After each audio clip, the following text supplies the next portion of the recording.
Hello दोस्तों, क्या आप भी इस कंपनी के डिविडेंड और बोनस और राइट्स इशू के बारे में जानना चाहते हो?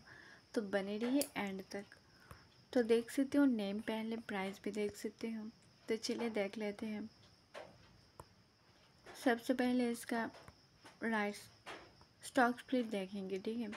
तो देख सकते हो यह है स्टॉक स्प्लिट, वो भी 24 साल में दिए हैं, ठीक है, अक्टूबर मंथ में।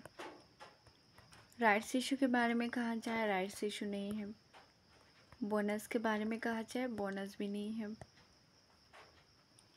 डिविडेंड देता है, देख सकते इस साल में देख सकते हो 800 डिविडेंड दिया है। अकाउंट रुपीज़ देख सकते हो हम 8 रुपीज़। एक्स डिविडेंड डेट देख सकते हो, रिकॉर्ड डेट भी देख सकते हो। तो आज के लिए इतना ही। may God bless you, good bye.